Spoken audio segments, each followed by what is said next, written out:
Just going to do a little Q&A for my winter kind of leg of this journey. I've had quite a few questions in, and I just want to answer them and address any concerns, questions today. So let's get started. First question was from John, and he asked how many kilometers I've done so far. So that's hard to pinpoint. I haven't really measured things out completely, and I know that I've skipped quite a bit in Newfoundland especially. I jumped forward from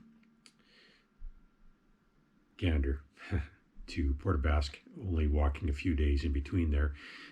So of the 850, 860 kilometers of Newfoundland, I've only done about a third, 340 or so. And then in Nova Scotia, I did a majority of that. I did catch a ride, hitched a ride. And then when I got to New Brunswick, again, I had to bus a little bit. So here and there, I've skipped forward. I've probably done, I would guess, somewhere in the 850, 870 kilometer range, but it's just a guess. So Heather had asked if I had any wildlife encounters, and surprisingly, very few. I saw a couple of moose when I was in Newfoundland. I saw a fox last week. And I've seen, the odd eagle, birds. But other than that, really, squirrels, really not seeing a whole lot of wildlife. So I suspect once I get into Northern Ontario, I'm going to be coming into springtime and bear time. So I should see a lot more wildlife there. And then absolutely, once I get into the prairies, there'll be a lot more deer and that sort of thing. But really, no encounters, nothing to concern myself with. And normally I'm pretty good about keeping my food secured away from my tent, but because it's wintertime and there's really not a whole lot of worry, I keep my food in my tent, and I'm actually cooking there quite often, so I'm not worried at the moment. Tracy had asked a few questions, and her first question was what I eat and drink during the day and along the way. It's pretty simple, boring stuff, really. It's got to be lightweight. It's got to be stuff that doesn't freeze, and simple, not taking a whole lot of fuel to cook. So really, I'm cooking a lot of ramen and soup and instant oats for breakfast every morning. And I eat granola bars and Cliff bars, that sort of thing, during the day. When I am leaving a town, if I am able to carry some fresh fruit and something a little more substantial to eat, than I do. But really, for the most part, it's pretty simple stuff. And then when I'm in towns or I'm able to grab something, I do at a restaurant or a cafe or whatever. Unfortunately, too much fast food. I'm sick and tired of fast food. I don't want any more breakfast egg sandwiches. But you got to fill up on calories, and that's the option most often. She also asked what it's like not brushing my teeth. That's in reference to a comment I had made, not being able to brush with toothpaste because it freezes. So I have been brushing every day. Obviously, I brush and floss. I just haven't been able to use any toothpaste up until just a couple of days ago, where I picked up a small travel toothpaste, and I'm able to use it days when it's not frozen. I'm hoping that that's soon enough that I'll be able to use it all the time, but I still brush and floss, obviously, just without toothpaste. She also asked how much weight I've lost. Again, that's a tough one because I'm not real big on weighing myself. Just know my body quite well, and I know roughly what weight I was before I started and how loose my clothes are getting, especially my pants. So I guess I've probably lost about somewhere between 10 and 15 pounds, and I can afford to lose that, so not a big deal. I don't want to lose any more. I'm comfortable with where I'm at, and I feel good. I feel healthy, so that's it for now. I will probably address this again in the springtime and hopefully have not lost any more weight. Naomi asked a few questions. So she asked, what's in my backpack? Well, I just did a video on, my winter gear. So hopefully that answered the majority of the questions. I'll do that again in the springtime because gear is going to change. But if you have any other questions, feel free to leave a comment down below and I should get an answer to them. She also asked about shipping things forward. So, yes, I'm having my spring gear shipped forward actually to my nephew Andrew, her brother, and I'll be changing a lot of things like my sleeping bag. The tent is a big one.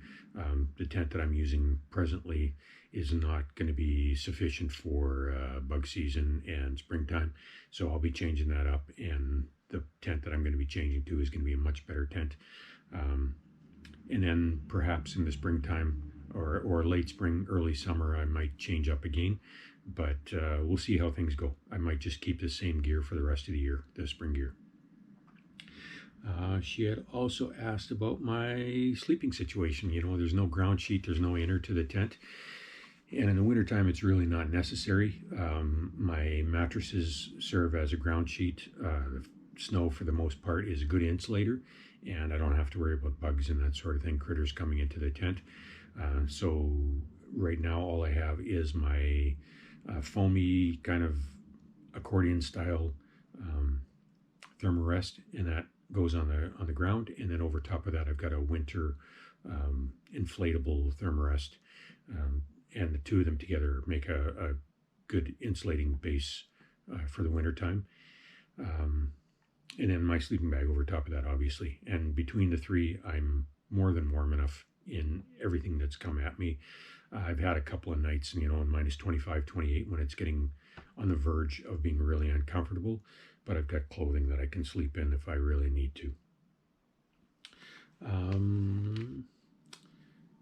Also got a question here about how many days worth of food that I pack, and it depends. I look forward on my map, and I determine how many days it's going to take me to the next town, you know, where I can get to a grocery store, that sort of thing. Typically, it's not more than a 4 or 5 day stretch in between towns, so that's what I carry for food, and usually a little extra just in case. And you know, surprisingly, I don't have a huge appetite when I'm walking, and that's part of the reason why I've lost weight. But yeah, it's usually 4 or 5 days worth. Okay, and Kelly had asked a timeline when I expect to complete this. So things have been fluid here. They've been changing a lot. And obviously I've jumped forward, but I've fell behind in a few spots. So I think I'm still on track, maybe a little bit ahead of schedule right now. I still should finish. I think I should be on the West Coast late October. I should be coming into Victoria late October, early November at the latest. So that's the way things are standing right now, but I've learned to roll with it. Things have been really fluid, and they've changed a lot over the last 6-7 weeks. So things can change dramatically between now and the end.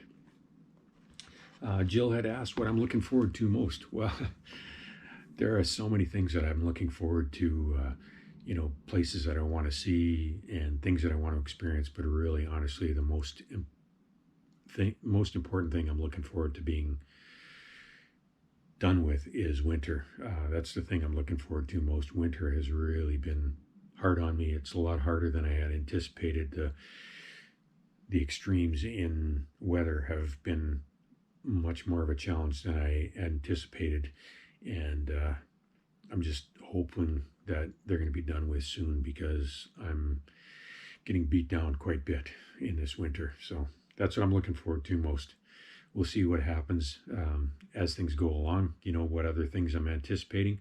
And obviously I'm looking forward to hitting the West Coast and to British Columbia, where that's my heart's home, and that's where my kids are, and I'm really looking forward to hitting those mountains again. David asked what the toughest part was so far. And again, I think wintertime has been the toughest. And it's not the winter walking so much, because really, honestly, I don't mind walking winter. I can walk in much colder. You know, friends and family will know that I'm comfortable walking in this kind of weather and much colder. That's not the problem. It's the rest of it, the living in the winter, that's been the challenge for me. It's setting up camp when everything's wet, or when you know, tearing down and getting up in the morning and putting on frozen boots and trying to cook when all of your gear's frozen and it's minus 25 or 28, and having to poop outside when it's that cold, and your footwear is frozen, and it's just winter's hard. Winter has been the challenge for me, and it's the extremes. It's the up and down, this roller coaster that I'm riding. That's been the toughest part. I'm hoping that's going to be over with soon, as I said. Yeah, that's the toughest part. So really, I mean, there are a few other questions, but that addresses the majority of them. If you have any other questions, feel free to DM me or leave a comment here on YouTube or over on my Instagram. Please feel free to share share my website. If you're on YouTube here, then obviously please subscribe, like my videos, and share them around. The more the merrier, and I'd love it if there was more followers and yeah, more going on all of my social media. So any other questions, feel free to drop them down below, or like I said, in my DMs, and I'll do this again one more time in the spring. All right, take care.